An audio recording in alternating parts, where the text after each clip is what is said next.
As you're watching this video series, you might be wondering, why does he keep saying peace and blessings be upon him every time he mentions the Prophet's name, or every time he says messenger, or every time he says Muhammad? He follows it up with peace and blessings be upon him. Why do I do that? And if I said it in Arabic, it would be sallallahu alaihi wasallam, which is the equivalent of peace and blessings be upon him. Why do I say that every time I say his name? And the reason for that is because we are told that it's a very serious thing that we are commanded to do, that when we hear his name we say peace and blessings be upon him, or sallallahu alaihi wasallam. I want to share with you a couple of narrations about that. In one narration, the Prophet, peace and blessings be upon him, he says that the person who doesn't say sallallahu alaihi wasallam after he hears my name, that person is stingy. That person is very stingy. And in another narration that's way more serious, and this is a narration that we hear all the time in Ramadan, and you'll see why, but it also has to do with this topic that we're discussing in this video. So there was once a time when the Prophet, peace and blessings be upon him, was going up onto the pulpit, and he took a step up and he said Ameen, and then he took another step and he said Ameen, and he took a third step and he said Ameen. And the companions, when they saw this, they were kind of confused. They were like, we didn't hear anything, we didn't hear any dua being made. Why did you say Ameen 3 times when you were going up? And he said that the angel Gabriel, or Gabriel, came to me and he told me 3 things. He basically made 3 du'as, and after each du'a he told me to say Ameen, so I said Ameen. What were those 3 du'as? He said that the first one is a person who Ramadan comes to him.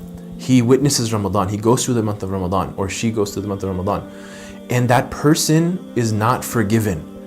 Somehow that person, with all the opportunities and chances that Allah puts in the month of Ramadan, all the blessings, that somehow that person missed the ability or the opportunity to have all of their sins forgiven, when Allah literally has an countable amount of opportunities for someone to be forgiven in Ramadan.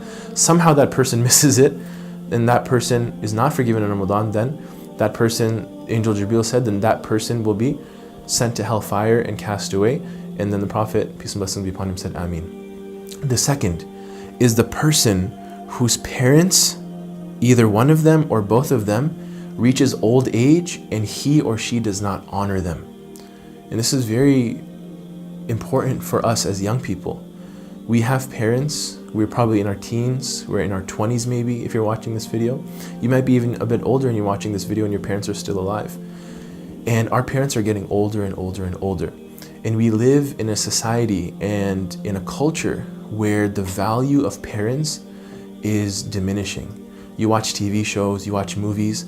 Most of the time, you'll notice that they make the parents seem dumb. They make the parents seem stupid, and that they don't understand their kids and they don't know what's going on. And that, oh, we don't need to respect them, we do our own thing, we're independent. Parents, basically the only use of parents is, whenever we need money or we need to buy something, we ask our parents. But other than that, it's just like, who cares? Like, why? And that's really wrong to do.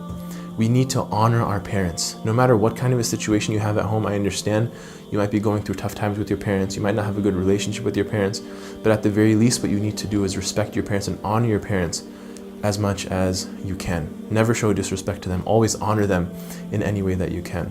And so he says that the person who does not honor them in their old age, one of them or both of your parents, then that person will be sent to hellfire and cast away. And the Prophet, peace and blessings be upon him, said Ameen. And the third one, which is related to the topic we're discussing right now, is that the one who hears your name and he does not say, whoever has your name mentioned in his presence and he does not send blessings upon you and he dies. By the way, every one of these, I forgot to mention, says he dies. Meaning, like, if he dies and he's upon that action, or he has not asked for forgiveness for the action, meaning that person died without being forgiven in Ramadan, that person dies without honoring his parents at all, that person dies with not saying the name of the Prophet, peace and blessing be upon him, and he doesn't think that it's okay, it's whatever, then that's what this narration is talking about. So the person who does not send peace and blessings upon the Prophet when his name is mentioned, peace and blessings be upon him, then that person will have the same results. And that's a very serious thing. Think about it, right? The first two maybe make sense. We know the importance of respecting and honoring parents. We know about Ramadan and how important it is and the opportunities we have to get Allah's mercy and His forgiveness. But this third one, it's like we think it's such a small thing. Oh, just sending peace and blessings upon the Prophet, peace and, sallallahu alaihi wasallam. It's not that difficult of a thing. But when you don't do it, it shows almost like a lack of respect and a lack of love. And there are many other reasons why this is serious, but that's just a very small reason. That when you think about the amount of effort and time and crying and sweat and tears that the Prophet, peace and blessings be upon him, went through in his life, and everything we're talking about in this video series, which is to increase in our love for him, you think about all of that and you appreciate it, and it should make you love him even more, to the point that you're like, you want to send peace and blessings upon him.